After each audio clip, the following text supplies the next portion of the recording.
안녕하세요. 힘들이 없어요? 안녕하세요. 이게 명절 휴증이지, 그죠? 명절 지나고 첫 수업할 때 제일 힘들어요. 선생님도 어렵고 여러분도 힘들어요. 왜? 군대식으로 보면 군기가 쭉 빠졌다가 들어오잖아요, 그죠? 네. 그렇게 잘 지냈어요? 되게 연휴 길었잖아요. 이게 장점이기도 하고 단점이기도 해요. 공무원 준비생들에게는. 네. 좀 쪼이셔야 되겠네, 다시 이제. 네. 다시 출발선에 섰으니까. 자, 그건 그거고, 우린 또 목적지를 향해서 가야 되기 때문에 수업을 합시다. 77쪽.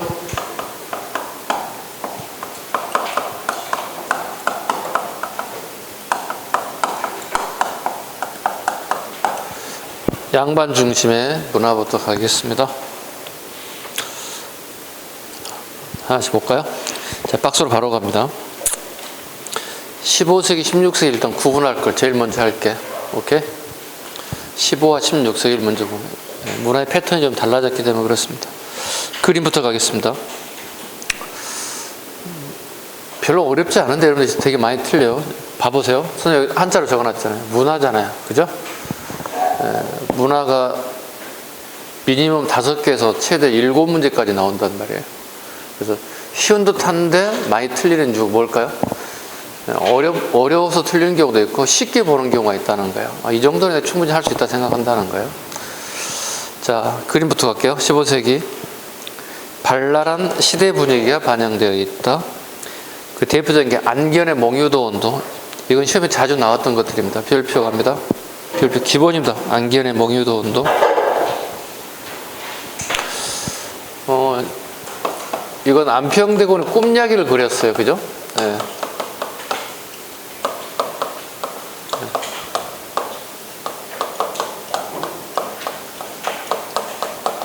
몽유도 온도. 즉, 우리가 상상 속에 무릉도원이라는 게 있죠. 그죠? 무릉도원이라는 게 있어요.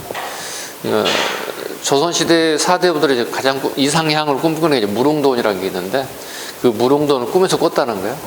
그래서 안평대군이 꿈 이야기를 하가했던 안견에게 그 얘기를 생생하게 얘기했고, 안견이 그걸 상상화를 통해서 그림을 그렸다. 안견의 몽유도원도입니다. 두 번째, 강희안의 고사간수도. 강희안의 고사간수도.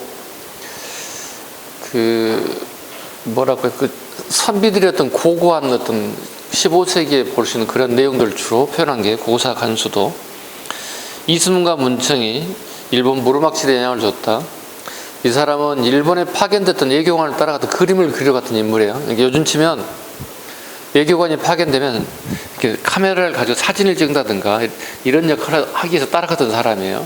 그림 그리는 사람이니까. 그래서 이순문과 문청이 일본에 가가지고 그림을 몇 점을 끄적끄적 하고 그냥 별거 아닌 것처럼 하고 버리고 그냥 몸만 온 거예요.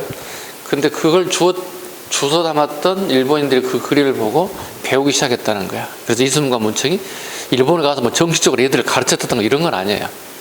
그림을 몇 점 극적극적 했던 것들이 참고가 돼서 일본의 그림에 영향을 주게 됐다. 그 뜻입니다. 그 다음에 신숙주의 화학이, 선생님 몇 년 전부터 이렇게 푸시하고 있는 문제인데 아직 출제는 되지 않고 있습니다. 선생님 개인적으로 봤을 때는 이게 나올 때가 되지 않는 개인적인 생각입니다. 신숙주, 하기, 그림 하자 기록할 기자야. 그림을 기록했다는 거야. 그림을 기록했다는 뜻이야. 안평대군의 수장품이 222점을 기록하고 화평을 남겼다.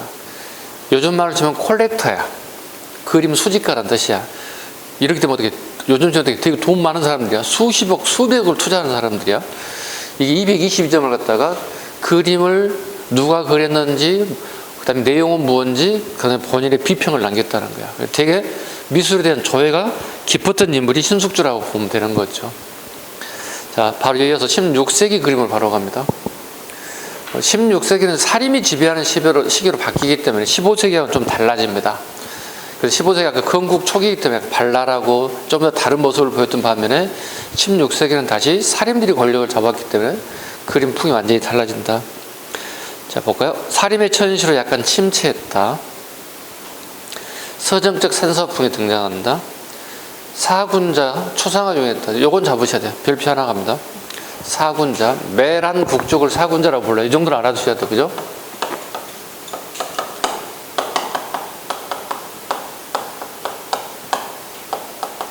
매화, 난초, 국과, 대나무를 얘기합니다. 매란 국죽을 그렸다. 그 다음에 초상화 등이 유용했다. 그 초상화는 주로 전신입니다. 전신. 그러니까 그 도화석 하원들이 그리는 그림들인데요. 그러니까 왕이나 신하들이 우리 보통 의자 있지. 여러분이 앉아있는 의자를 앉은다고 되게 고급스러운 의자 있고 내가 간복을 입었단 말이야. 간복을 입은 상태에서 의자에 앉아서 앞에 하가가 그림을 그린 거예요. 전신상이에요. 아셨죠? 그래서 그 시대의 의복사를 공부할 수 있고 그 시대의 어떤 요즘 말로 치면 패션사가 패션이 되겠죠. 여러 가지를 다 볼 수 있는 것 중에 하나가 그림이다. 그러니까 그림 한 점 하나 가지고도 엄청나게 많은 것들을 발견할 수 있다는 겁니다. 사람의 어떤 옷이라든가 사람의 얼굴 형태라든가 모든 걸 다 찾아볼 수 있는 되게 중요한 자료 중에 하나이다. 항집중의 묵포도도, 이정의 풍죽도, 어몽룡의 얼매도. 이건 이미 3개 묶어보세요. 이건 기출이에요. 좀 오래된 기출이야. 올드한 기출 문제고요. 이상자의 송화부월도 마찬가지 기출입니다. 이상자의 송화부월도 자신의 모습과 흡사한 모습을 잘 표현했다고 얘기하는데요. 그 이유는 이상자가 노비 출신이기 때문에 그렇습니다.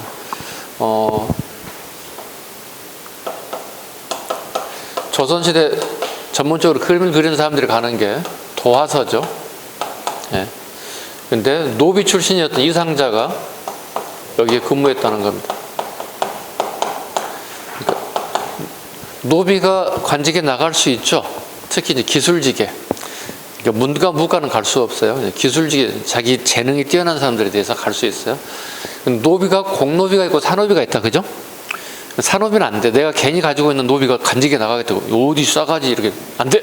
근데 공노비, 지방관청이나 중앙관청에 공노비로 소속되어 있는데 재능이 뛰어나다. 이런 애들은 특히 이상자 같은 인물들은 도화사에 가서 그림을 그릴 수 있었다는 겁니다.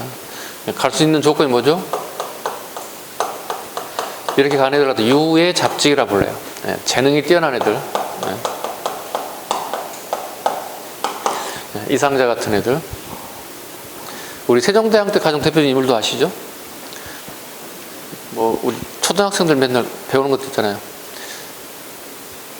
과학기술이 발전되고 이 상도 제정하고 그랬잖아요. 장영실 같은 인물도 대표적인 인물입니다. 특히 세종대왕 때 널리 등용됐던 인물, 특히 이제 과학 발전에 되게 기여했던 인물이기도 하다. 그래서 이상자, 그 다음에 장영실 이런 인물들은 노비이지만 공노비이기 때문에 유의잡직으로 관직에 진출할 수 있었다. 김씨의 한림제설도 이것은 한 5년 됐네 벌써. 5년 전 7급 기출이에요. 살짝 적어놔. 한림제설도는 5년 전에 7급 기출 문제입니다. 김씨 가끔 우리 현대생활인들도 보시면 취미생활이라는 걸 하죠. 일종의 레저 활동을 한단 말이에요. 여러분들의 레저 활동이 뭐가 있나요? 온리 공부죠. 지금 현재 상태는. 그죠? 레저 활동을 할 수가 없잖아요. 여러분들. 그죠? 월화수목금토일 하는 일이 지금 현재까지는 공무원 합격 때까지는 계속 공부해야 할 것 같아요. 그죠? 어쩌다 밖에 나가 친구들 만나 밥 한 그릇 먹고 차 한잔 먹고 수다 뜨는 게 아마 다이지 않을까. 거의 불가능하죠. 여러분 개인 사생활적인 부분이 되게 제약을 많이 받으니까. 16세기 사람들이 이렇게 양반 사대부들은 주로 이렇게 그림을 그린다든가 그다음에 여행을 간다든가 이렇게 생활했던 것 중에 하나인데 이게 있어요. 중국의 사대부들은 그럼 어떻게 했을까? 특히 그 활동이 되게 제한적일 수밖에 없었던 이 계절 중에 겨울이라는 계절이 가장 어렵죠. 지금이야 우리가 뭐 방한복이라든가 방한모자라든가 여러 가지 방한할 수 있는 도구들이 있어서 겨울 활동도 충분히 할 수 있죠. 또 교통이 발전되어 있으니까. 중국의 사대부들은 추운 겨울에 말을 타고 깊은 산속에 들어가서 매화꽃을 구경하러 가는 게 꿈이에요. 이상향으로 생각했다고. 지금 생각하면 좀 이상한 아저씨들이지. 또 지금 생각부터 이렇게 볼 수 있어요. 겨울에 등산 다니시는 분들이 계세요. 예. 아주 눈 오고 깊은 산골짜기만 찾아다니시는 분들 계세요. 되게 난코스로만. 이런 코스를 주로 했던 사람들이 중국의 사대부들이 레저 활동이었어요. 그 영향을 받아서 우리나라의 사대부들도 말에다가 일용할 식량을 좀 싣고 그 말을 모는 꼬맹이 하나 데리고 깊은 산속에 찾아가서 매화꽃을 보는 게 풍이었다. 이게 그런 류의 풍이 하얼림 제설도 같은 풍들이에요.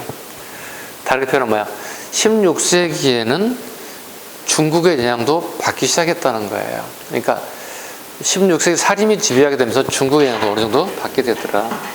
공에 가봅니다. 고려 말 분청사기가 등장했다. 이 분청사기가 되게 시험에 잘 나오는 부분이죠.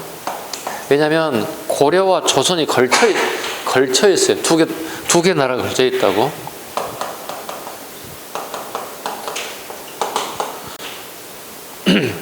분청사기 주로 유행했던 시기가 우리가 보면 14세기부터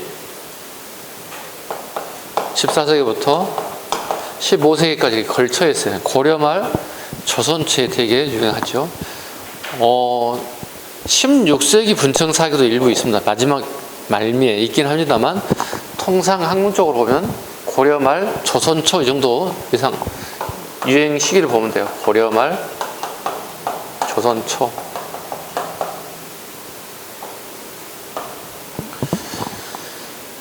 관주도로 제작되어 궁중과 관청에 널리 사용됐다. 궁중에다 밑줄, 관청에다 밑줄. 다르게 표현하면 함정을 파면 어떻게 할까? 서민들이 주로 사용했다 이런 지문이 나올 수 있겠지. 함정이에요, 이게. 그러니까 그 대학에서 도자를 전공하신 분이 출제인으로 들어간다면 아주 가장 기초적인 문제 이런 것들이에요. 이런 걸 물어본다는 거예요. 그 다음에 16세기 백자가 본격적으로 생산됨으로 인해서 분청사기가 감소되는 거예요. 그래서 이게 연관되어 있다는 거예요. 봐요. 예, 백자는 16세기부터 이제 나타나기 시작하는 거예요. 즉 사림들이 권력을 잡았던 시기에 등장하더라. 이걸 시대 구분 잘 하실 것. 좀 더 심화된 부분을 좀 더 다른 사람과 다른 형태의 내가 전문화된 공부를 하고 싶다 그러면 선생님이 알려드려야 되겠죠. 선생님 그러면 고려자기, 상감청자, 분청사기 다 고려시대 거잖아요. 그죠? 16세기가 되면서 백자라는 게 딱 등장하잖아요. 그 자기와 요 차이점이 뭘까요? 쉽게 물어본다면 이런 것들이에요. 전부 다 흙과 관련돼 있어요. 흙과 관련돼 있어요. 자, 봐봐. 고려자기, 분청사기, 13세기 중에 왜 상감청자, 전부 다 뭐냐면 흙이 되게 좋은 흙이 있어야 된다고. 좋은 흙이 한 가지만 있으면 되는 거야. 좋은 흙이 한 가지만 있으면 되는 거야. 고려시대 조선 초까지. 흙과 그 다음에 운송수단이 좋은 곳에 요즘 말로 도자기 공장을 만들어야 된다고. 이걸 주로 사용한 층들은 주로 왕실과 귀족들이었어요. 그래서 주로 전라도 강진, 전라북도 부안, 인천광역시, 강화도예요. 그러니까 즉 좋은 기술이 발달되는 배에 물건을 싣고 그 당시 수도였던 개성을 운반할 수 있는 되게 효과적인 교통이 시스템이 갖춰져 있는 도시가 발전되어 있었다는 겁니다. 이게 이제 고려시대의 자기들의 특징이에요. 이해가시죠? 고려자기, 상감청자, 분청사기 얘기하는 거예요. 그 다음에 이제 조선에 가게 되면 이제 우리 백자라는 게 등장하죠. 예. 백자는 흙이 한 가지만 가지고는 안 되는 거예요. 5개 내지 6개 흙이 비율적으로 혼합이 된다고요. 예. 혼합이 되는 기술을 가지고 있어요. 그러면 여기는 조선시대 가장 가까운 동네가 좋은 흙이 경기도 여주 같은 동네가 가장 발달된 동네가 되는 거예요. 그래서 여주에 가면 문화축제를 하죠. 도자기 축제들 많이 하죠. 여주, 그다음 광주, 경기도 광주 이런 동네들을 보시면 돼요. 다 밀접한 관련이 있어요. 그러니까 외우지 말고 내가 좀 이해를 해줬으면 좋겠어요. 선생님 이런 얘기, 저런 얘기는 내가 처음 들어보는 것 같아. 그게 공부예요. 네. 오케이? 다른 선생님이 하지 않는 얘기들 막 하고 있잖아요, 선생님은. 네. 그 다음에 건축 가겠습니다. 15세기. 한양을 도읍으로 지정, 궁궐, 관아, 성곽, 학교. 이제 나라가 새롭게 만들어졌기 때문에 한양 중심으로 궁궐을 짓는다든가 학교를 짓는다든가 이게 발달되기 시작했다. 16세기 서원 건축이 발달됐다. 별표. 16세기는 서원이 발달되죠. 이 앞전 시간에 서원에 대한 내용은 끊임없이 얘기했습니다. 예. 기본적인 걸 얘기하자면 서원은 가장 기본적으로 교육기관이에요. 그죠? 그 다음에 나를 가르치는 선생님이 돌아가신 다음에 제사 지내는 공간이에요. 교육과 선연에 대한 제사 지내는 공간을 우리는 서원이라 불러요. 서원은 국립이에요? 사립이에요? 그거 문구적 거리가 뭐였지 이러면 안 틀린 거야 이미. 서원은 무조건 사립이야. 개인이 세우는 것들이야. 개인이 세운다는 이거야. 여러분을 가르치는 선생님이 예를 들어 조선시대 여러분 같이 조선시대 공부했다 쳐. 여러분을 내가 과거에 합격시켰다 쳐봐. 조선시대. 선생님 영원히 살 수 없잖아. 여러분들 영원히 살 수 없어. 선생님이 돌아가셨어. 여러분들이 선생님을 기리기 위해서 어떻게? 거기다가 입회를 모시고 제사 지낸다고. 선생님 돌아가신 날에 1년에 한 번씩 기래. 이게 뭐야? 선생님에 대한, 선연에 대한 제사. 그 다음에 기존에 새로 오는 신규 학생들이 있을 거 아니야. 과거 시험 준비하는 교육. 사립이야 이게. 가장 기본적인 거야. 그래서 이제 권력을 잡은 사람들이 어떻게, 야 우리 선생님과 내가 모교에다가 뭔가 좀 기부하고 싶고 뭔가 내 힘을 써가지고 하고 싶은 거 있단 말이야. 베풀 게 있단 말이야. 그럼 어떻게? 이걸 사액선으로 만든단 말이야. 사액. 국가로부터 어떻게? 운영자금, 책, 토지, 노비 이런 것들 다 받는단 말이야. 이걸 우리 뭐라 불러? 사액선이란단 말이야. 사액. 줄사자. 즉 국가기관에서 조선이라는 나라에서 모든 운영자금을 다 줬다는 뜻이에요. 왜? 자기 스승을 기리고 자기 모교에 대해서 좀 더 뭔가를 후배들에게 베풀고 싶은 것들이 여러 가지 작용되고 있다는 겁니다. 어려운 거 없잖아요. 이게 가장 기본적인 건데 막 애우려고 하는 사람들 때문에 힘들어진다는 거예요. 오케이? 요즘 애우는 시험 아니야. 가끔 상담하다 보면 친구들이 선생님 공부가 잘 안 됩니다. 한국사가. 왜 안 되지? 안 외워집니다. 그래서 자, 애우지 말란 얘기는 안 하겠습니다. 애울 부분은 애울 부분이 있으니까 조금이라도. 선생님 한 8대 2 정도로 봐요. 이해 부분을 한 8, 암기할 부분을 한 2. 근데 여러분 반대로 꼭 얘기해. 암기를 8, 이해를 2. 이러면 점수 안 나와. 죽어도 안 나온다. 제가 이렇게 한 바퀴, 두 바퀴 돌려보세요. 그럼 점수 나오게 돼 있어요, 여러분들. 이해 과목이구나. 네. 암기 과목이 아니구나. 좀 이해해 주시면 좋겠습니다. 자, 서원 건축이 발달되었다. 그 다음에 가람 배치. 밑줄 그어야 돼. 가람 배치. 우리 국어에서 말하는 그 가람이 아니고요. 국사에서 말하는 가람은 좀 차원이 다르죠. 가람 배치란 건물을 어떻게 구성하고 어떻게 배치할 것인가를 가람 배치라 불러요. 원래 출발점 우리나라에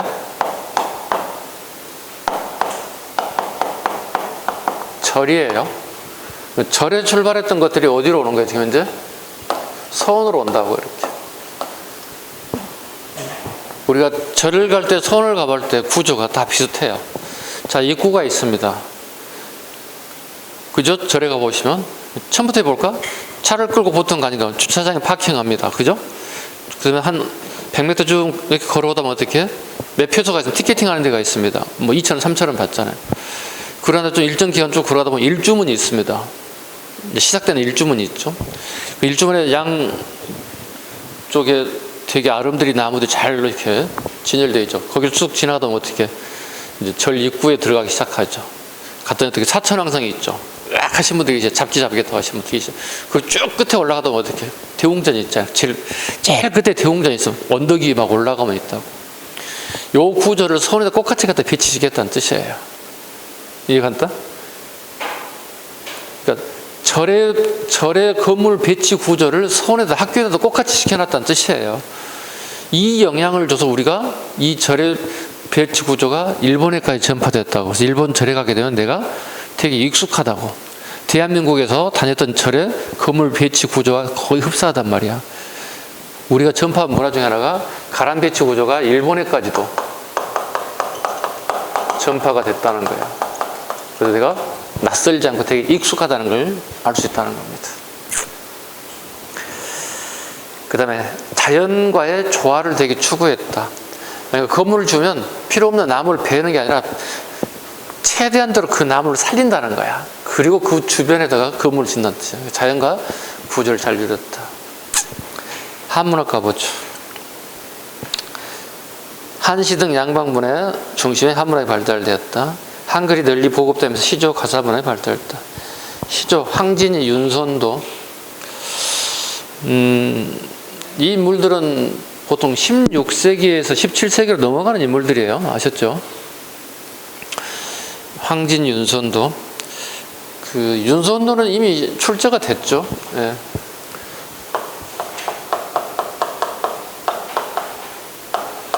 윤선도의 대표적인 시가 뭐가 있나요? 우리 국어책에 나올 수도 있고 한국사책에 나올 수도 있고. 우리 공무원 시험에 이게 나왔죠. 오우가.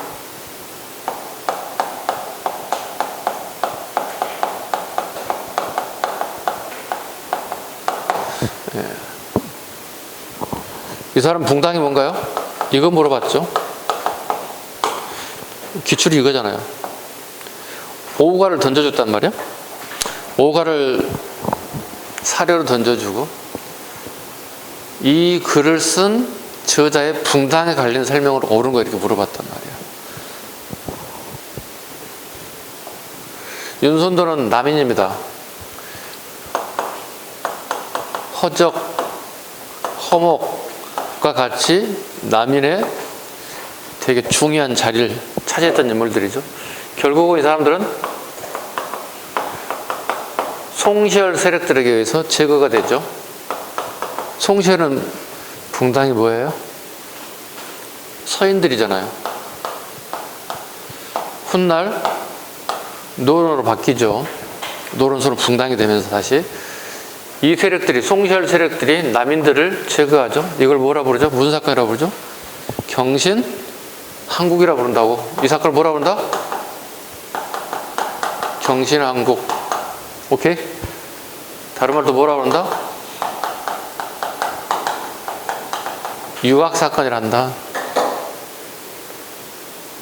아니, 허적 아저씨가 자기 할아버지 시호를 받아서 잔치하잖아. 근데 비가 주룩주룩 오잖아. 그 궁궐에 있는 뭐야, 천막 텐트를 갖다가 썼다가 숙종한테 걸린 거잖아. 그래서 숙종이 어떻게 송시열과 더불어서 얘들을 제거하게 된다고. 요 시기는 숙종 시기예요. 이때 어떻게 허적은 사약 먹여서 죽였어요. 영의정이었던. 허목은 유배 갔어요. 그 다음에 윤선도는 어디로 갔다고요? 정치를 떠나기 위해서 제주도로 출발했다고요. 서울에서 집 못다 다 싸가지고 이삿짐 센터 불러가지고 배에다가 싣고 남쪽으로 내려갔다고. 제주도 가다 보니까 어떻게 안도 포길도에 되게 아름다운 풍광을 봤다는 거야. 그래서 배를 수dob시키고 물건을 하역하고 여기 살고 있었다는 거야. 자, 서울 촌놈이 섬에 딱 떨어져서 살았다는 거야. 근데 이게 우리가 한 1박 2일, 3박 4일 정도는 괜찮아. 그 풍경에 취해서 그냥, 오, 기가 막히잖아. 예를 들어 우리 뭐 서울 촌놈 같은 애들이 갑자기 어디 시골 섬에 갔는데 너무 멋지잖아. 네. 근데 3박 4일 지나고 나면 어떡해? 갑자기 이제 도시 생활 했던 사람들에게 도시를 다시 돌아가야 되는 게 되잖아요. 그게 쉽지 않을 텐데 이 사람은 외롭지 않다고 이렇게 5명의 친구를 갖다가 이렇게 글로 표현했다고. 5명의 친구는 누구죠? 얘들이죠. 수석, 송죽, 월을 갖다가 오우가라고 하죠. 내 주변에 5명의 친구가 있어 나는 외롭지 않습니다. 이렇게 해서 수, 내 주변에 물이 있습니다. 석, 돌이 있습니다. 송, 주변에 소나무 있습니다. 죽, 대나무 있습니다. 저녁에 달 뜹니다. 한자에 수석, 송죽, 월이에요. 이 국어책에 나오지 않나? 여러분 공무원 시험에? 안 나와? 시대가 좀 바뀌었나 보네. 선생 배울 때 다 배웠던 것 같은데. 예. 결국은 윤선도가 나오면 이거였어요. 예. 붕당을 물어봤어요. 그러니까 문화사와 정치를 매칭을 해서 그 사람의 시대상을 이해할 수 있는지를 물어보는 거예요. 그러니까 이게 암이상 아니잖아요. 내가 이해하지 않고 어떻게 풀어요, 이걸 갖다가. 그 사람, 이 사람 붕당도 알아야지. 주로 활동했던 인물들이 누구인지, 내가 왜 이 시를 지었는지, 그 사상적 뒷 배경을 알아야 되잖아요. 그게 공부인 거예요. 그리고 난 다음에 어떻게 해서 이 사람이 속했던 붕당의 특징을 옳은 거 물어봤잖아요. 남이잖아요. 남이는 신권 강화예요, 왕권 강화예요? 남인 봐봐, 남인. 남인은 왕권 강화를 되게 중시하잖아. 얘들 봐봐, 서인, 노론, 얘들은 뭐야? 얘들은 되게 신권을 강화시키잖아. 이거 물어봤다고, 기출이. 수업 시간에 계속 했던 것들이야. 예, 그래서 이게 쌓이면 돼, 여러분들이. 예? 하나씩 하나씩. 선생님이 이거 딱 하고 끝이 아니라 계속 이거 얘기할 거거든. 남인이 뭡니까? 남인이 남인이죠. 이렇게 얘기하면 안 된다는 얘기야. 남인은 뭐 이렇게 설명할 수 있으면 돼요, 이렇게. 그 다음에 황진이 그 여성이기도 하고요. 사실 그 기생 출신이기도 하고요. 여성으로서의 그 재능이 참 아깝죠. 뭐 그 시대에 참 잘못 태어난 걸로 봐요. 21세기에 태어났다면 이 정도 여성이면 되게 뛰어난 문학인이 되지 않았을까 싶죠. 황진이가 필생에 그 남자친구가 생기죠. 서경덕입니다. 그러니까 그 황진이가 기생 출시다 보니까 많은 남자들을 만난다는 거예요. 술친구들 만났는데 그러니까 남자들 생리가 똑같아요. 그 여자를 보고 이쁘다, 내 여자를 만들고 싶다, 이런 생각만 한다는 거야. 황진이 그게 싫은 거예요. 자기 생각하고. 근데 황진이가 다 싫다는 남자들이 생기는데 정말 좋은 벗을 하나 만들고 싶다는 거예요. 근데 벗이 아니라 남자로 만들고 싶은 생각나는 사람이 딱 생겼는데 그게 서경덕이었던 거예요. 그러니까 황진이는 서경덕을 나의 남자, 나의 님으로 만들고 싶고, 서경덕은 나이 차가 있기 때문에 그냥 재능 좀 있는 여자 이 정도 생각했다는 거예요. 그래서 시간이 지나서 그걸 제자로 받아들이죠. 제자로 받아들이고 황진이는 거기서 서경덕부터 글을 배우고 훨씬 더 그 시적 어떤 능력이 훨씬 더 향상됐다는 거예요. 문학적 재능이 또 꽃을 피우게 됐다. 그래서 나중에 여러분이 황진이의 시를 쭉 취집을 보다 보면 되게 님이라는 단어가 되게 많이 나와요. 예, 님이라는 단어. 이거 우리나라 사람들만 알 수 있는 단어가 아닐까요? 님. 예? 님. 우리말로 바꾸면 아마 뭐 연인 사이 또는 뭐 애인 뭐 이렇게 번역 정도 되지 않을까 싶기는 한데요. 거기서 나오는 님 자체가 서경덕을 지칭해요. 그래서 우리가 송도 3절이라는 단어를 가끔 하죠. 송도는 개성을 얘기하거든. 개성에 옛날에 소나무가 많아서 송자를 쓰거든요. 예. 개성에 되게 유명한 송도 3절이 있다는 거야. 그게 첫 번째가 두 사람이 다 사람 이름이 나온다고. 서경덕과 황진이가 나온다고. 그 다음에 폭포가 하나 나오죠. 박연폭포라고 해서 사람 두 사람의, 송도에 가면 꼭 봐야 할 것 세 가지 이렇게 얘기하죠. 서경덕, 황진이, 그 다음에 박연폭포. 두 분은 돌아가시니까 사람이니까 볼 수가 없겠지만 우리 훗날 통일이 된다면 박연폭포를 한번 좀 가봐야 되지 않을까. 개성이니까 뭐 서울에서 가까울 거니까 앞으로 통일이 된다면 길어야면 1시간이면 갈 수 있을 거 아니겠어요, 그죠? 소망합니다. 우리가 통일돼서 개성에 가서 박연폭포를 보는 날을 소망합니다. 동의하십니까? 동의 안 해요? 별로 통일되는 것에 대해서 별로 감정이 없는가 봐요? 알았어요. 선생님 혼자 갔다 올게요. 통일되면. 자, 됐죠? 다음 가보죠. 성리학적 질서학대 갑니다. 네. 배경. 상하관계를 중시하는 명분론을 강조했다. 네, 명분론 일주일 보면 돼요. 네, 명분론. 명분론은 이거 뜻이에요. 대의명분의 줄임말이에요. 대의. 큰 뜻이란 거죠. 큰 뜻을 가진 거는 거죠. 결국 뭐죠? 명나라의 뜻을 따라야 한다는 뜻을 가지고 있어요. 대의명분이란 말의 출발점이. 우리 가끔 명분론 얘기하잖아요. 선생님 가끔 빗대서 얘기하잖아요. 예를 들어서 뭐 여러분 지역구에 뭐 인천 뭐 미추홀구에 국회의원이 1년 이상의 형을 받아서 국회의원 자리를 빼앗기게 됐어요. 그런데 새로운 국회의원 선거 나오려고 하는 사람들이 막 나올 거 아니에요. 뭐 여당, 야당, 무소속 막 나올 거 아니에요. 근데 그분들이 여러분들에게 얘기하잖아요. 인천 시민들이, 인천 구민들이 저를 요구하기 위해서 내가 나왔습니다. 그 명분이라고 얘기하거든. 근데 여러분 요구한 적이 있냐고, 국회의원. 당신이 나가서 우리 지역구를 살려주십시오. 이렇게 하신 분들 없었잖아요. 그죠? 그게 명분이야. 명분을 만드는 거야. 이런 식이에요. 16세기 사람들은 명분을 되게 중요했다. 무슨 얘기냐면 내가 무슨 일을 하려면 그 타당한 이치, 가치가 있어야 한다 생각한다는 거야. 그게 명분론이에요. 여러분도 가끔 있지 않나? 내가 지금 공부한다는 명분을 만들어서 어떻게 집에 가서 엄마 아빠한테 어떻게 약간 텃세 부리지 않아? 내가 공부를 이렇게 죽도록 해왔는데 엄마가 나를 이렇게 나를 관시할 수 있느냐고. 그죠? 갔더니 밥도 안 해놓고 반찬도 안 만들고 남이 끓여 먹으라고 말이 되냐고 막 엄마한테 막 따질 거 아니야. 그게 명분이야. 쉽게 얘기하면. 어떤 일을 하게 되면서 그 명분을 만들어서 자신의 이치를 확고하게 만들려고 하는 그런 자리를 갖다가 명분론이라고 합니다. 대신에 집에 가셔서 엄마한테 투정 부리시면 안 됩니다. 엄마도 힘들어. 그죠? 남편도 있지. 여러분만 있는 게 아니라 오빠나 동생도 있을 거 아니야. 다 뒤치덕거려야 되잖아요. 그죠? 또 직장 생활 하신 분 같은 경우는 더 힘들 거 아니겠습니까? 그래서 명분 찾지 마세요. 스스로 알아서 하시는 게 좋습니다. 삼강오륜을 제시하였다. 기본 덕목으로. 삼강행실도 15세기 잡아야 됩니다. 삼강행실도. 삼강행실도. 누군지 아시죠? 누구예요? 세종대왕 때. 일흔행실도 중종 때. 장유, 연장자와 연소자, 붕우, 친구 간의 직결, 윤리서입니다. 되게 윤리서를 강조하게 됩니다. 성리학적 질서 유지 보겠습니다. 도덕과 예학의 기본서적인 소학 잡아야 되겠죠. 어린아이들이 천자문 띄고 나면 요즘 중학교 정도 되는 수준 애들이 읽어야 할 책입니다. 소학, 어린아이들이 읽어야 할 책. 가묘와 사당을 걸립니다. 가묘가 시험에 되게 많이 나오죠. 공부 못한 사람은 뭐 집에다가 무덤 만들어내 이렇게 생각하는 사람들이 있는데 그게 아니에요. 집 가짜,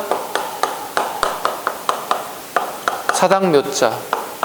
자기 집에다가 부모님이 돌아가시면 이게 본체라 있다면 여기다 집을 조그맣게 하나 만들어 이렇게. 네. 여기 사당이야. 여기 이패를 모시고 제사 지내는 여기 공간을 만들었다.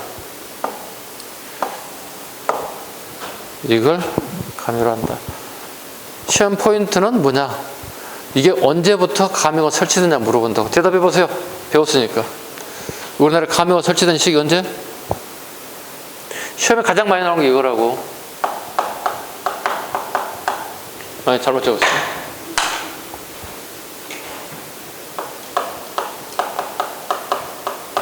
고려 말입니다. 네. 선생님의 머릿속은 고려 말, 입으로 나온 건 다르게 나오네요. 안 풀려서 입이 아직. 고려 말 시대를 물어봤을 때 항상 나오는 게 가묘입니다. 그러니까 이게 있어. 공부를 하고 문제를 풀다 보면 전체 다 읽을 시간이 안 된단 말이야. 제한된 시간 때문에. 가장 중요한 거야. 내가 아는 단어를 찾는 거야. 갑자기 시대를 물어보면 갑자기 가묘가 나왔어. 그럼 저 고려 후기인데, 고려 말인데, 고려 말의 시대장을 빨리 찍어내면 되는 거야. 족보를 편찬하게 되었다. 족보 편찬 목적을 얘기했죠. 조선시대 족보를 편찬의 목적은 내가 사대부 인물을 갖다 자랑하는 것도 있고, 가장 핵심적인 게 뭐냐면 우리 조선시대 과거 시험을 합격하게 되면 족보 단주를 갖다가 제출해야 돼요. 그러니까 과거 시험용이라고 적어놓으면 돼요. 족보를 편찬하는 목적, 가장 근본적인 목적은 족보를 편찬해서 내가 과거 시험에서 양반임을 증명할 수 있는 서류 중에 하나였다는 거예요. 여러분들이 이제 공무원 시험을 합격하고 난 다음에 제일 먼저 하는 게 뭐예요? 서류 몇 가지 제출해야 되거든요. 광역시청에서 여러분 가장 기본적인 뭐예요? 주민등록 등본이니 뭐니 다 제출해야 되거든. 그런 서류를 제출용으로 썼다는 겁니다. 다한 형태의 향약을 시행했다. 향약의 밑줄 긋고요. 다양한 형태의 향약이 시행됐다. 향약을 처음 가져오신 분은 누구죠? 여시향약을 가져온 조광조죠. 조광조 이항이라든가 이해 같은 사람들이 향약을 널리 보고받는데 공헌을 하죠. 이게서 쉽게 생각해봐요. 자주 얘기해. 국가에는 커다란 법이 있어. 그지? 전체적인 법을 요즘쯤 어떻게 헌법이란 게 있겠지. 그 다음에 형법이란 게 있겠지. 그렇잖아. 또 민법이란 게 있겠지. 법에서. 그 다음에 지방자치법이 있다고. 광역시별로 또는 도별로 자치법이 있다고. 그게 향약이야. 그게 향약. 요즘쯤은 군 단위 법이 돼야 되겠죠. 군 단위라든가 도 단위에 또 광역시별로 나타난 게 이걸 향이라고 보시면 돼. 세 가지로 본다지 마지막에 뭐라고 했어? 동약이라고 그랬지. 우리 동네 약속이라고 했어. 동약이라고. 일종의 자치법이라고 생각하면 돼. 향안은 양반 명부를 얘기해. 우리 동네에 양반 명부가 있어. 이름 홍길동, 전화번호 쪽에서 서로 연락을 취할 수 있게끔 양반 명부를 얘기해. 향의 양반들의 모임이야. 네, 향에는 모일했자니까 우리 동네 모임이다 보시면 돼요. 페이지 넘겨갑니다. 그 그림들은 참고 좀 해보세요. 몽유 도원도 꿈속에 이상향을 갖다 그렸다. 강의안의 고사 간수도 볼간자 물수자 선비가 사대부가 흐르는 강물에 물구름에 집중해 쳐다보고 있는 모습이죠. 그 다음에 사군자, 그 다음 밑에 삼강행실도, 도자에 유념하셔야 됩니다. 이름 행실도 도자 마찬가지. 그림 도자니까. 글을 읽을 수 있는 사람은 글을 읽어서 이해할 수 있지만 글을 읽지 못하는 사람들 같은 경우는 그림을 통해서 내 이해를 구해달라는 뜻이에요. 그래서 이거 일종의 도자가 들어가면서 일단 기본적으로 보급용이라고 생각하면 돼요. 국가에서 뭘 만들어서 많은 사람들에게 이걸 읽혔으면 좋겠다는 의미를 가지고 있는 게 도자가 들어갑니다. 자, 오른쪽 문학과 예술에도 가봅시다. 79페이지.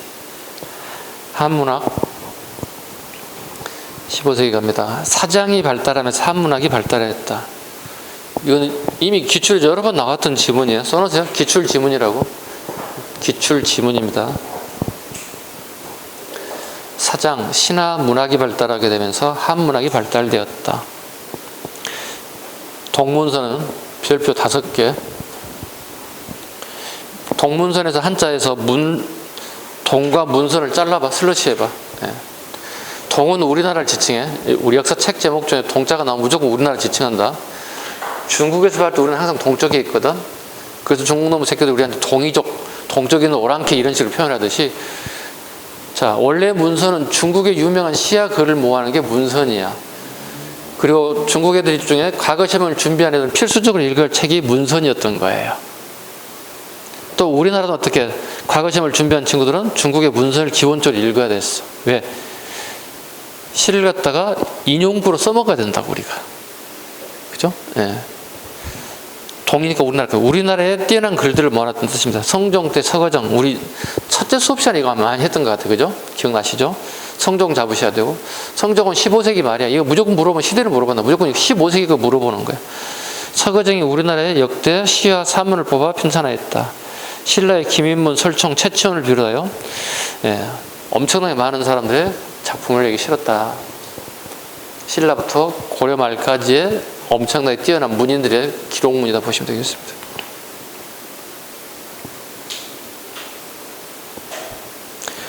설화문학과 보게. 밑에 사림 빠졌구나. 16세기 사림. 사림들이 경학에 치중하고 사장을 경시한 한문학이 조조화됐다. 경학은 유교 경전을 얘기하죠. 유교 경전을 읽고 암송하는데 그 급했다는 거야. 그러다 보니 한문학이 조조할 수밖에 없다는 겁니다. 대신에 15세기 사장이 발달하면 한문학이 대신 발달하죠. 그러니까 우리가 글을 쓸 수 있는 능력과 읽는 능력은 좀 달라지죠. 그죠? 설화문학과입니다. 15세기 금오시나, 이거 기출입니다. 벌써 한 3, 4년 지났습니다. 김시습의 최초의 한문소설, 이거 국어 시간에도 배우지 않나? 국문학사에서 최초의 한문소설 금오시나. 평양, 개성, 경주 등의 도읍지를 배경으로 남녀 간의 사랑과 불의에 대한 비판, 민중의 생활, 감정과 역사의식을 담았다. 그대로 나왔습니다. 선생님 출제한다면 이렇게 안 됐을 것 같아. 이거 금오 신화를 썼던 시대적 배경을 물어볼 것 같아. 김시습이잖아. 김씨는 뭐야? 생육신이야.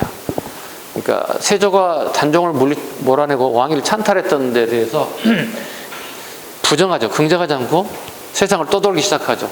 생육신 출신이야. 우리가 사육신이 있고 생육신이 있잖아. 그지? 여러분 아시는 뭐 성상문 이런 인물들 생육신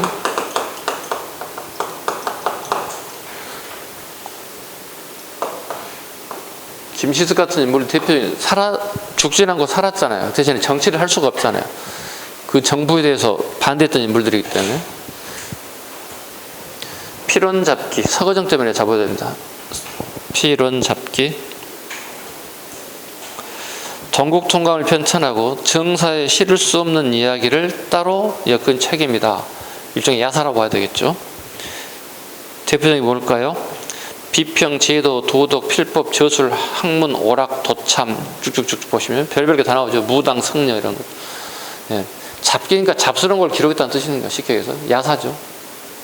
용제, 총화, 성현입니다. 마찬가지 야사입니다. 16세기 폐간 잡기 서울 출신 폐간 잡기는 별표 하나 기출된 지 한 10년 됐겠다 벌써. 어수권이 서울 출신 어수권이 문벌제도와 적서차별을 비판했다. 본인 자체가 설이기 때문에 내가 공부를 아무리 잘해도 관직에 나갈 수 없는 사회의 어떤 비주류로서의 어떤 그 시대상을 잘 반영한 거에 어수권의 폐간 잡기입니다. 적서차별을 비판했다. 즉 적자와 서자로 태어났을 때, 그러니까 서자로 태어나 공부를 잘함에도 불구하고 사회에 대우받지 못하는 것. 비판. 임제, 풍자적이고 우의적인 시와 산문, 사회 모순을 비판하게 되었다. 그 대표적인 게 다음 보시면 사육신과 단종의 사후 생활을 묘사한 원생몽유록으로 세조를 은연중에 비판했다. 원생몽유록 나오면 난이도가 올라갑니다. 네. 원생몽유록 시대를 비판하는 책들이 나타나. 방해인 문학, 방해인 문학 봅니다. 즉 원생몽유록 같은 책들이 주류에서 벗어나는 문학이라는 뜻이 아주 쉽게 얘기하면 주류에서 벗어난 문학이다. 이런 문학을 방해인 문학이라고 합니다. 첫째 줄만 봐볼게요. 박스에. 지배체제의 반발에 이념적으로 이단을 추구하는 사람들이 창단된 문학이다. 요것만 잡으시면 돼요. 그 대표적인 뭐가 있습니까? 그러면 방금 얘기했던 원생몽유록, 즉 임제의 원생몽유록 정도는 체크해 주시면 됩니다. 시조문학입니다. 15세기 김종서, 남이, 기초적인 거죠. 김종서, 남이에 대한 얘기. 16, 제야의 길제원천석, 즉 고려 말에서 조선은 초로 넘어왔을 때 나는 조선의 신하가 되지 않겠다. 고려에 대한 충절을 읊은 시가 길제원천석 같은, 우리가 국어라면은 길제원천석에 대한 시들을 공부할 필요가 있는데 역사 시험이기 때문에 시를 던져주고 분석하지는 않습니다. 16세기 황진이 남녀간 애정과 이별을 정안을 읊었다. 대표적인 게 청살리 백개수야 등이 있다. 이건 아까 얘기했다시피 서경덕에 대한 짝사랑에 대한 얘기들이 대부분이라고 보시면 되겠습니다. 윤선도 나왔네요. 윤선도. 이건 이미 기출 적어놓습니다. 기출 적어놓습니다. 이미 기출되었다. 윤선도 옆에 살짝 적을 게 뭐 있어, 여기. 남인 적으면 돼, 남인. 같이 활동했던 인물, 허적, 허목 같은 인물들.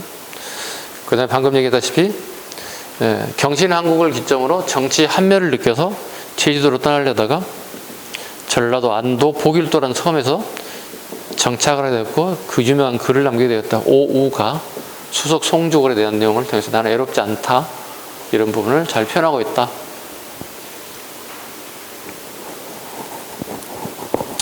그 다음에 오른쪽에 오우가 한번 봐주시죠. 81쪽에 기출 지문입니다. 81쪽입니다. 제일 상단에 오우가 나의 벗이 몇인가 헤아려 보니 수석과 송죽이라 동산의 달이 밝게 떠오르니 그것은 더욱 반가운 일이로다. 나머지는 그냥 두어라. 이 5개에 더 있으면 무엇하겠는가. 이거 던져주고 되게 공부 안 된 사람 어렵겠지. 이 시를 쓴 사람의 붕당에 대한 설명을 옳은 것 이렇게 물어봤으니까. 시는 외울 수 있겠지만 정치적인 부분까지도 내가 이해할 수 있어야 한다는 뜻입니다. 악장과 가사문학이죠. 15세기 악장, 궁중 정묘죄양 때 부르던 노래의 가사로 조선왕조 탄생과 자신의 업적을 찬양, 자주의식을 드러낸 정인재 등인 용비어창가. 우리 가끔 이런 얘기 하죠. 뭐 대통령을 막 이렇게 팍 띄우게 되면 용비어창가, 뭐 신용비어창가 봐봐 이렇게 얘기하죠. 그다음에 세종이 지은 어린 청강지곡 등이 있습니다. 16세기 가사문학입니다. 정철의 간동별곡, 삼위인곡, 성미인곡 나올 수 있겠죠. 간동별곡, 삼위인곡, 성미인곡에 대한 시를 하나 던져주고 이 사람이 쓴 아까 윤선도처럼 이 글을 쓴 저자의 붕당에 대한 설명을 옳은 거 물어본다면 알아낼 수 있어야 된다. 정철의 붕당은 뭐죠?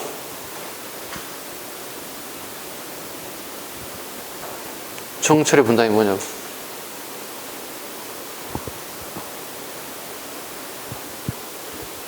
서인이에요. 이렇게 다 까먹었지? 아직 안 했나 우리가? 아직 안 했구나. 그래서 모르구나. 서인입니다. 선생님 착하게 했어요. 지금 다른 학원 진도하고 지금 계속 섞여가지고.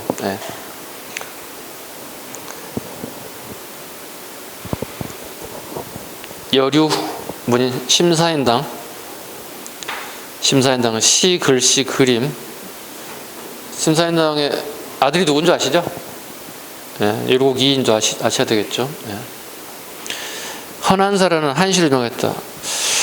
심사인당은 너무 아는 인물이고 헌한사라는 좀 여러분들이 낯선 인물이죠. 헌안사라는 인물이 한시로 유명했다. 이 집안 자체가 다 글을 잘 쓰신 분들입니다. 그 정도까지만 하겠습니다. 뭐 나올 가능성이 그렇게 많지 않으니까. 정철의 삼위인곡 아까 요거 잠깐 이렇게 써도 나와 있죠. 요거 던져주고 붕당 물어본다면 여러분 풀 수 있어야 된다. 정철의 붕당이 뭔지. 서인들은 가장 기본적으로 뭐라고 그랬죠? 왕권강화예요? 신권강화예요? 신권강화로 분명히 말씀드렸습니다. 건축가죠. 조선 초기에 주심포 양식과 다포 양식이 사용되었으며 점차 다포 양식으로 일반화되었다. 조선 중기에는 익공 양식이 등장되었다. 익공의 그 익자가 저거는 새 날개 익자야. 새 날개 익자. 우리 뭐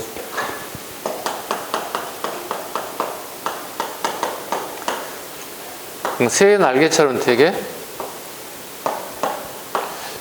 폼나게 이렇게 공포를 이렇게 만든다고 그래요. 이렇게 삐쳐나간다고 이렇게 새 날개 이렇게 쫙 삐쳐나가듯이 이런 모습을 이게 이제 조선 궁궐에 또는 종묘에 이런 형태의 공지 나오고 이걸 익공 양식이라 불러요. 고려마을 건축 양식할 때 잠깐 언급해드렸는데 아마 지금쯤은 여러분들이 기억에서 막 사라지고 있지 않을까. 15세기 가보겠습니다. 대표적인 궁궐 건축 경복궁, 창덕궁은 태종 때입니다. 강령전, 교태전, 동궁, 근정전, 사정전 등을 살펴볼 수 있다. 그 창덕궁은 그 모의고사에 제가 출제를 했습니다. 그 가장 어려운 문제 중 하나인데 여러분들 힌트를 줄 때는 틀리시면 안 됩니다. 우리 총 27명의 왕이 있는데 조선에 궁궐이 가장 오랫동안 왕들이 거처로 사용됐던 게 뭐냐고 물어본다면 창덕궁이에요. 꼭 써놓으세요. 창덕궁에다가 왕이 가장 오랫동안 머물렀던 공간들이 가장 많은 기간 동안 왕들이 거처 공간이었다. 제가 이거 우리 하프 모의고사에다 출제했습니다. 그래서 일종의 킬러 문제다. 우리 고등학생들이 뭐 영어, 수학, 과학 풀 때 되게 난이도 조절용으로 어렵게 내는 문제들 보통 킬러 문제라고 하는데, 킬러 문제로 출제해놨는데 이미 답을 제가 얘기했으니까 이렇게까지 얘기했는데 다음에 모의고사에 이렇게 나왔는데 틀리신 분들은 숙청하겠습니다. 숙청의 대상으로 목을 치겠습니다. 동의하십니까? 동의해야지. 답을 알려줬잖아. 그런데 그게 답이 아니에요. 그럼 이 궁궐 안에 어떤 유형 무형의 문화재가 있는지를 물어본다는 거예요. 그래서 킬러 문제가 되는 거예요. 여기까지만 가르쳐드리겠습니다. 50%만 답을 알려드렸으니까 50% 이걸 여러분들이 찾으시면 됩니다. 창덕궁 안에 뭐가 있지? 궁궐 안에 뭐가 있지? 찾으셔야 됩니다, 여러분들. 페이지 넘겨갑니다. 성문 이따 정도 가겠습니다. 불교 건축 가겠습니다. 의외로 불교 건축물이 되게 잘 나오기 때문에 보셔야 할 것 같습니다. 강진 무의사 별표 15세기 건축물이에요. 강진 무의사. 선생님 실제로 강진 무의사를 다녀왔죠. 꽤 오래전에 갔다 왔는데 그 규모는 그리 크지 않아요. 근데 여러분 틀리기 좋은 문제가 뭐냐면 고려 때 불교가 발달되고 조선시대가 되면 불교가 발달되지 않고 이축되거든요. 그렇다면 조선 초에 불교 건축물이 있었을 거라 생각을 못 했다는 거예요. 거의 대부분. 그게 굳어져 있으니까. 왜냐하면 1 더하기는 2라고 딱 굳어져 있다는 거예요, 우리가. 그게 이제 여러분을 노리는 것 중에 하나가 강진 무의사 극락전, 조선 초건물입니다. 내용은 몰라도 됩니다. 시대상만 잡으시면 됩니다. 합천 해인사 장경판전, 이건 기출 다수예요. 빈출이에요. 합천 해인사에 8만 대장경을 옮겼다고. 별도의 건물을 지었다. 절간 안에다가 집어넣을 수는 없잖아. 부처님과 같이 모실 수는 없잖아. 별도의 공간을 두 채를 만들었다고. 이게 장경판전이에요. 원각사 십층석탑 빈출이에요. 이것도 빈출이에요. 너무 처음에 잘 나왔죠. 그 충무광 때 만들었던 경천사지 십층석탑을 그대로 롤모델로 해서 만들었던 게 원각사 십층석탑. 현재는 탑골공원에 있으면 종로에 탑골공원에 있습니다. 꼭 잡으셔야 됩니다. 너무 시험에 많이 나왔습니다. 16세기 건축물. 그래서 불교 건축의 기역, 니은, 디귿, 강진, 무의사, 극락전, 합천에서 장경판전, 원각 십층석. 이건 시험에 너무 잘 나오는 거예요. 거의 대부분 시대를 물어볼 거예요.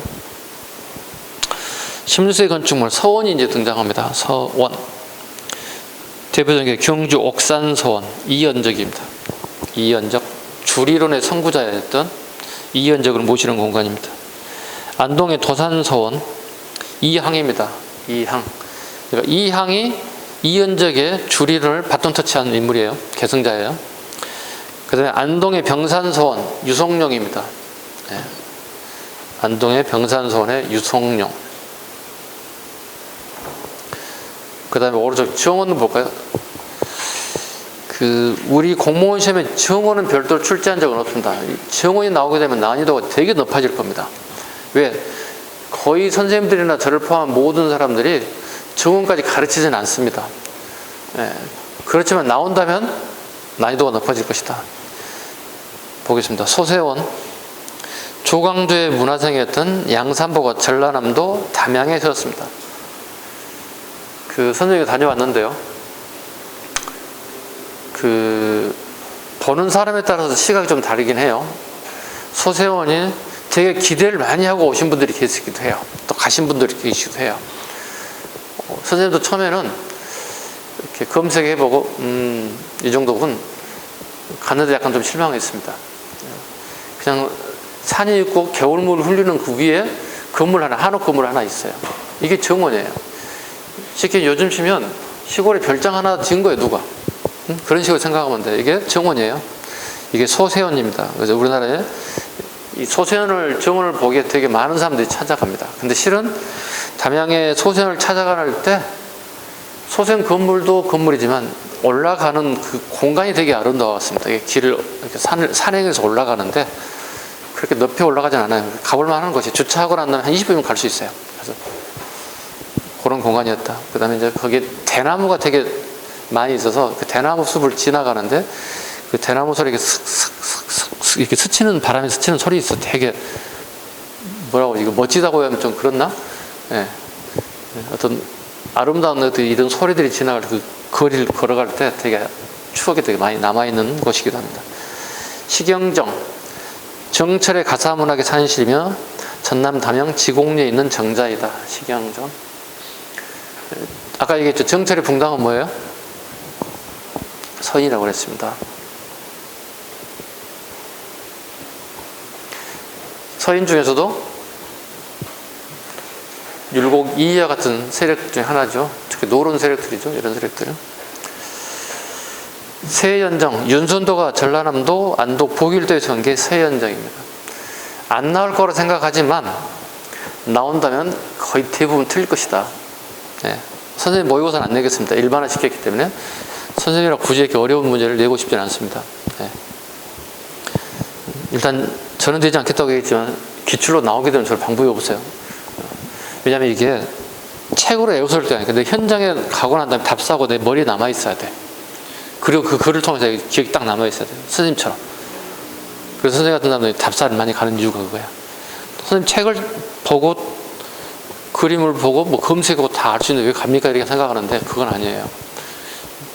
그러면 다 책으로 공부하지. 역사학자들이. 그 현장을 가는 이유가 거기 있습니다. 현장과 체험도 다르거든요. 사원가입니다.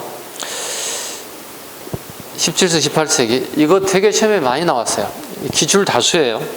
가장 기본적인 건 17세기, 18세기를 구분하는 거예요. 이 건물이 17세기입니까? 18세기인가 물어보는 거예요. 17세기 하엄사 각항전, 법주사 팔상전, 금산사 미륵전. 규모가 크고 닫힌 건물이면 양반 지주층의 경제선을 말하는 양반 지주임이 줄었습니다. 자, 봐봐. 생각해봐. 우리 대부분 고려시대에 사찰들이 되게 많이 만들어진다고. 조선시대에 사찰이 없을 거라고 생각한다고. 그 대표적인 아까 15세기 강지 무의사가 나오는 이유가 거기 있어. 그죠? 성리학이 발달된 나라에서 무슨 불교 사찰 건물이야. 근데 17세기, 18세기에 또 사찰 건물 또 나온다고. 그 시험에 나올 수밖에 없는 것들이지. 17세기 가장 대표적인 게 각항전, 팔상전, 미륵전이에요. 양반 지주들이 서포트 후원해줬다. 돈 냈다는 뜻이에요. 후원금 냈다는 뜻이에요. 18세기 논산 쌍계사, 부안 계암사, 안성의 성남사, 부산과 분홍이 지원했다. 부산, 분홍이 줄었습니다. 부산과 분홍. 장사에서 많이 보신 분들, 농사를 많이 지은 분들, 이거 합쳐가지고 우리 뭐라 부르죠? 여호부민이라 불러요. 부산, 분홍을 합쳐서 뭐라 부른다? 여호부민이라 부른다고. 부산, 분홍들이. 살짝 보세요. 이쪽으로 와보세요.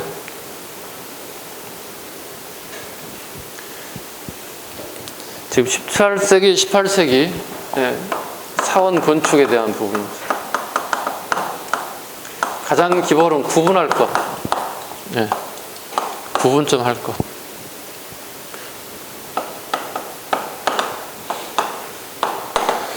나올 수 있는 이거밖에 없습니다. 모든 기출을 그렇고 선생님 모의고사 그렇게 낼 수밖에 없습니다. 기출의 원형이 있다면 약간 변형할 수밖에 없다는 거예요. 선생님들도 모의고사를 낼 때.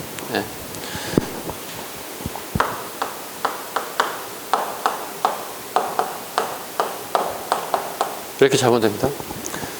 그 여성의 예모를 갖다가 이렇게 미인이다, 미인이 아니다 이렇게 구분하면 안 되지만 우리가 이제 공부를 해서 살짝 안겨보자는 거예요. 17세기의 여성의 얼굴을 팔각미인이 되게 인기 있었다는 거예요. 그러면 외우기 좋은 방법 중에 하나가 우리 아랍의 숫자 중에 7 다음에 8이지, 그죠? 팔상전, 각항전, 미륵전. 그것도 외우셨어? 17세기에는 팔각미인이 되게 인기 있었답니다. 이렇게. 그 다음에 18세기를 한번 구분해 보자고.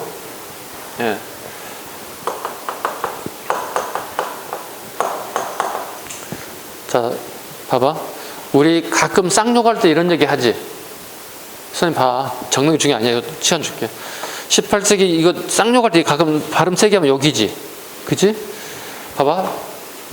이것도 여기 되게 머리 멍청하던 뜻이 되게 이런 돌대가리 이런 얘기를 하지. 이런 돌대가리가 있어? 돌석자야. 성남사.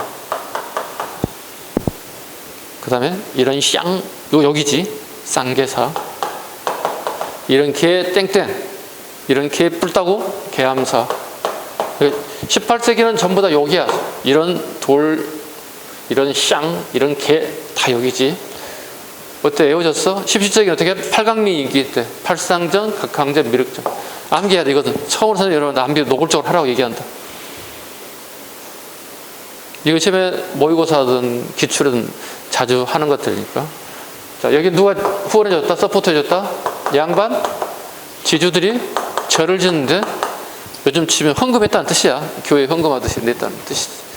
여기 누구라고요? 방금 얘기했던 부농 부상을 보란다 네 글자로 요호 부민이 후원해줬다.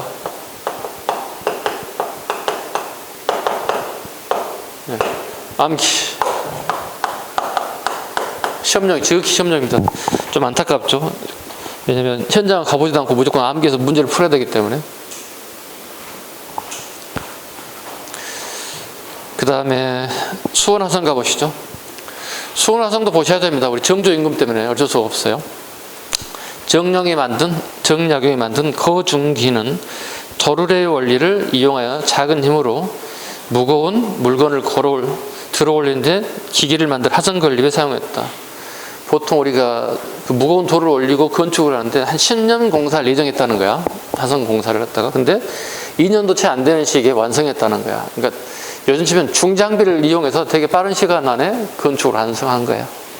그 역할을 했던 인물이 정약용이다. 특징. 우리 전통 양식과 서양 건축 기술이 도입되어 지은 특색 있는 건물이다. 이것 때문에 세계 유네스코 문화유산에 등재된 거야. 수원화성이. 적어놓으세요.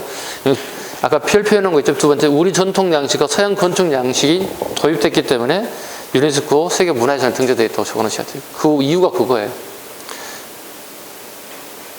선생님 수원 강의할 때 다 가봤던데 물어볼 때 여러분 가보신 분? 화성, 수원화성 한 사람? 이야,